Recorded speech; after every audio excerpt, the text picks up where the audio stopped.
ಒಂದು ತಾರ್ಕಿಕ ಅಂತ್ಯ ಅನ್ನೋದು ಬರುತ್ತಾ ಅನ್ನೋದು ಪ್ರಶ್ನೆ ಆಗಿದ್ದು, ತಾರ್ಕಿಕ ಅಂತ್ಯ ಅಲ್ಲದೆ ಇದ್ರೂ ತಾತ್ಕಾಲಿಕ ಅಂತೂ ಈಗ ಬ್ರೇಕ್ ಸಿಕ್ಕಿದೆ. ಸೊ ನೆನ್ನೆಯ ಮೇಜರ್ ಡೆವಲಪ್ಮೆಂಟ್ಗಳನ್ನ ನೋಡ್ತಾ ಇದ್ವಿ, ಅದ್ರ ಜೊತೆಗೆ ಮುಂದಿನ ಡೆವಲಪ್ಮೆಂಟ್ಗಳಿಗೇನು ಅಂತ. ಸೊ ಮೊದಲ ಸುದ್ದಿ ಅದೇ ಇದೆ, ನೋಡ್ಬಿಡೋಣ ಬನ್ನಿ. ಸದ್ಯಕ್ಕೆ ಯಾವುದೇ ಬದಲಾವಣೆ ಇಲ್ಲ. ಸದ್ಯಕ್ಕೆ ಸದನ ಮುಗಿಯೋವರೆಗೂ ಕಾಂಗ್ರೆಸ್ ಕದನ ವಿರಾಮ ಅನ್ನೋದನ್ನ ಹೇಳಲಾಗ್ತಾ ಇದೆ. ಅಂದ್ರೆ ಕಂಪ್ಲೀಟ್ ಆಗಿ ಎಲ್ಲ ಸಾರ್ಟ್ಔಟ್ ಆಗ್ಬಿಡ್ತು, ಸಿದ್ದರಾಮಯ್ಯನವರೇ 2.5 ವರ್ಷ ಇದ್ದು ಬಿಡ್ತಾರೆ, ಡಿ.ಕೆ. ಶಿವಕುಮಾರ್ ಅವರು ಸೈಲೆಂಟ್ ಆಗಿ ಇದ್ದು ಬಿಡ್ತಾರೆ ಅಂತ ಅಲ್ಲ. ಇದು ತಾತ್ಕಾಲಿಕ, ಅಂದ್ರೆ ಸದ್ಯದ ಮಟ್ಟಿಗೆ ಯಾವುದೇ ರೀತಿಯಾದಂಥ ಬದಲಾವಣೆ ಇಲ್ಲ. ಗೊತ್ತಿಲ್ಲ, ಇನ್ನೊಂದು ತಿಂಗಳಾದ್ಮೇಲೆ 2 ತಿಂಗಳಾದ್ಮೇಲೆ 15 ದಿನ ಆದಮೇಲೆ ಏನು ಕತೆನೋ ಏನೋ ಗೊತ್ತಿಲ್ಲ. ಸದ್ಯಕ್ಕಂತೂ ಯಾವುದೇ ರೀತಿಯಾದಂಥ ಸಮಸ್ಯೆ ಇಲ್ಲ. ಸಿದ್ದು ಡಿ.ಕೆ.ಶಿ ನಡುವೆ ಅತಿ ಮಹತ್ವದ ಬ್ರೇಕ್ಫಾಸ್ಟ್ ಮೀಟಿಂಗ್ ಆಯಿತು ನಿನ್ನೆ. ಜೋಡೆತ್ತು ಒಗ್ಗಟ್ಟು ಪ್ರದರ್ಶನ ಮಾಡಿದ್ದಾರೆ. ಎಗೇನ್ ಈ ಹಿಂದೆ ರಾಹುಲ್ ಗಾಂಧಿ ಅವರು ಇಬ್ರು ಅಕ್ಕಪಕ್ಕದಲ್ಲಿ ನಿಲ್ಸ್ಕೊಂಡು ಇಬ್ರು ಕೈಯನ್ನ ಹಿಡಿದು ಮೇಲಕ್ಕೆತ್ತಿ ಜೋಡೆತ್ತುಗಳು ಇವರು ಏನು ಸಮಸ್ಯೆ ಇಲ್ಲ ಅಂತ ಹೇಳಿದ್ರು. ಎಲ್ರಿಗೂ ಗೊತ್ತಿರೋ ವಿಚಾರ, ಸಿಕ್ಕಾಪಟ್ಟೆ ವೈರಲ್ ಆಗಿತ್ತು ಆ ಫೋಟೋಸ್ ಕೂಡ. ಎಗೇನ್ ಮತ್ತೆ ಮತ್ತೆ ಮತ್ತೆ ಮತ್ತೆ ಸಮಸ್ಯೆ ಸಮಸ್ಯೆ ಸಮಸ್ಯೆ ಅಂತ ಬಂದಾಗ ಹೈಕಮಾಂಡ್ ಎಲ್ಲವನ್ನೂ ನೋಡಿದೆ. ಸಿದ್ದರಾಮಯ್ಯನವರು ಬಣದವರು ಒಂದಷ್ಟು ಮಾತಾಡ್ತಾರೆ, ಡಿ.ಕೆ. ಶಿವಕುಮಾರ್ ಬಣದವರು ಒಂದಷ್ಟು ಮಾತಾಡ್ತಾರೆ, ರಾಹುಲ್ ಗಾಂಧಿ ಅವರು, ಖರ್ಗೆ ಅವರು, ಸುರ್ಜೇವಾಲಾ ಅವರು, ವೇಣುಗೋಪಾಲ್ ಅವರು ಎಲ್ಲವನ್ನು ಗಮನಿಸಿ ಎಲ್ಲವನ್ನ ನೋಡಿ ಇವರಿಬ್ಬರಿಗೆ ಒಂದು ಟಾಸ್ಕ್ ಕೊಡ್ತಾರೆ. ಯಾರಿಗೆ? CMಗೆ ಮತ್ತು DCMಗೆ. ನೀವು ಏನು ಮಾಡ್ತಿರೋ ಬಿಡ್ತಿರೋ ಗೊತ್ತಿಲ್ಲ, ಆದಷ್ಟು ಬೇಗ ಸಮಸ್ಯೆನ ನೀವೇ ಕೂತ್ ಮಾತನಾಡಿ ಬಗೆಹರಿಸ್ಕೊಳ್ಳಿ. ನಮಗೇನು ಮೆಸೇಜ್ ಪಾಸ್ ಆಗಬೇಕು ಅಂತಂದರೆ, ಕಾರ್ಯಕರ್ತರಿಗೆ, ರಾಜ್ಯದ ಜನತೆಗೆ, ವಿಪಕ್ಷಗಳಿಗೆ ನಾವು ಒಗ್ಗಟ್ಟಾಗಿದ್ದೀವಿ, ಇಂದು ಮುಂದು ಎಂದು ಅನ್ನೋ ಮೆಸೇಜ್ ಪಾಸ್ ಮಾಡಿ ಅಂತ. ಅದೇ ಕೆಲಸವನ್ನು ನಿನ್ನೆ ಇಬ್ಬರು ನಾಯಕರುಗಳು ಕೂಡ ಕೂತು ಮಾತಾಡಿದ್ದಾರೆ. ಹೈಕಮಾಂಡ್ ತೀರ್ಮಾನಕ್ಕೆ ನಾವು ಬದ್ಧ ಅಂತ ಇಬ್ಬರು ಸಾಕಷ್ಟು ಬಾರಿ ಹೇಳಿದ್ದಾರೆ. ಇಬ್ಬರು ನಾಯಕರು ಇದನ್ನೇ ಘೋಷಣೆ ಮಾಡಿದ್ದಾರೆ. ಹೈಕಮಾಂಡಿಗೆ ಏನು ಹೇಳುತ್ತೋ ನಾವು ಅದನ್ನೇ ಕೇಳ್ತೀವಿ, ಹೈಕಮಾಂಡಿಗೆ ಏನು ಹೇಳುತ್ತೋ ನಾವು ಅದನ್ನೇ ಮಾಡ್ತೀವಿ ಅಂತ ಇಬ್ಬರೂ ಹೇಳಿದ್ದಾರೆ.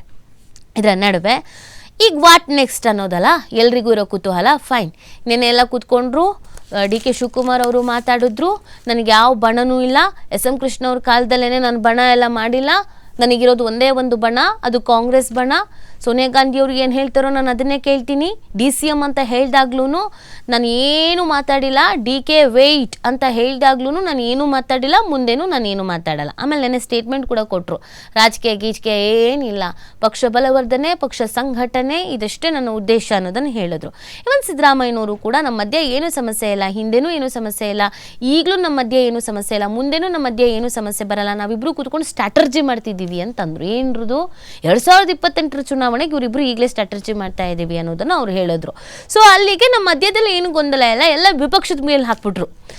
BJP ಮತ್ತು JDS ಅವ್ರದ್ದಿದೆಲ್ಲ ಕೆಲಸ, ನಮ್ಮ ಮಧ್ಯೆ ಆ ಥರದ್ದೇನು ಇಲ್ಲ ಅನ್ನೋದನ್ನು ಹೇಳಿದ್ರು ಅಲ್ವಾ.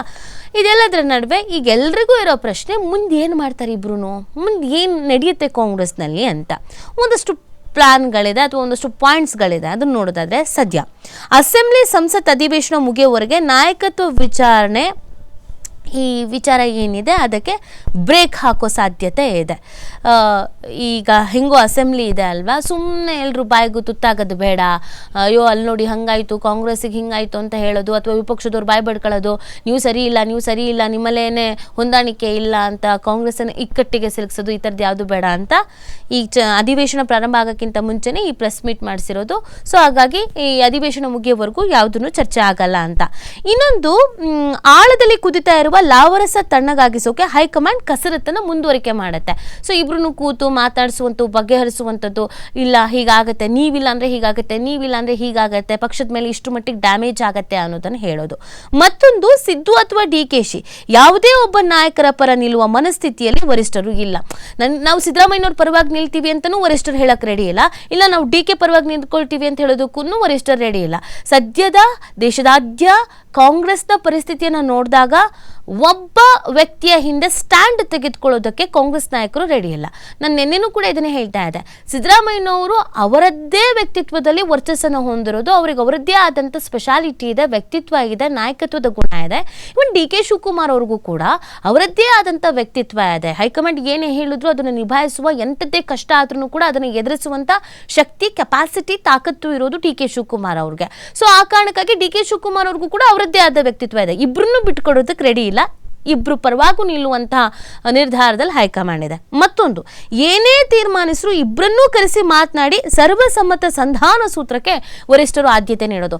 ಡಿ ಕೆ ಶಿವಕುಮಾರ್ ಒಬ್ರನ್ನೇ ಕರೆಸೋದು, ಅವ್ರು ಹೇಳಿದಕ್ಕೆ ಜೈ ಅನ್ನೋದು, ಸಿದ್ದರಾಮಯ್ಯನವ್ರು ಒಬ್ರನ್ನೇ ಕರೆಸೋದು, ಅವ್ರು ಹೇಳಿದಕ್ಕೆ ಜೈ ಅನ್ನೋದು ಅಲ್ಲ. ಇಬ್ಬರನ್ನೂ ಕರೆಸಿ ಒಟ್ಟಿಗೆ ಕೂತು ಒಟ್ಟಿಗೆ ಮಾತಾಡಿಸಿ ನಿಮ್ಮಿಬ್ಬರಿಗೂ ಓಕೆ ಅಲ್ವಾ ಅಂತ ಹೇಳಿ ಒಮ್ಮತವನ್ನು ತೆಗೆದುಕೊಂಡೇ ಮುಂದಿನ ಹೆಜ್ಜೆ ನೀಡೋದಕ್ಕೆ ಹೈಕಮಾಂಡ್ ತೀರ್ಮಾನ ಮಾಡಿದೆ. ಇನ್ನೂ ಒಂದು ಪಾಯಿಂಟ್ ಇದೆ. ಡಿಸೆಂಬರ್ 19ಕ್ಕೆ ಸಂಸತ್ ಅಧಿವೇಶನ ಮುಗಿದ ನಂತರ ಅಥವಾ ಜನವರಿಯಲ್ಲಿ ಸಂಧಾನ ಸೂತ್ರ ಸಂಭವ. ಸೊ ಇದು ವರ್ಕೌಟೇ ಆಗಲ್ಲ, ಇಲ್ಲ ಮಾತು ಕೊಟ್ಟಿದ್ದಾರೆ ಬಿಟ್ಕೊಡ್ಲೇಬೇಕು, ಡಿ ಕೆ ಶಿವಕುಮಾರ್ ಅವರು CM ಆಗಲೇಬೇಕು ಅಥವಾ ಇನ್ನೊಂದು ಮತ್ತೊಂದು ಏನೇ ಆದ್ರೂ ಕೂಡ ಡಿಸೆಂಬರ್ 19ರ ಸಂಸತ್ ಅಧಿವೇಶನ ಮುಗಿದ ನಂತರ ಜನವರಿಯಲ್ಲಿ ಈ ವಿಚಾರಕ್ಕೆ ಸಂಬಂಧಪಟ್ಟಂತೆಗೆ ಒಂದಷ್ಟು ಬೆಳವಣಿಗೆ ಆಗಬಹುದಾದ ನಿರೀಕ್ಷೆಗಳಿದೆ, ನಿರೀಕ್ಷಿಸಬೇಕಾಗತ್ತೆ ಅವತ್ತು ಏನಾಗತ್ತೆ ಅಂತ.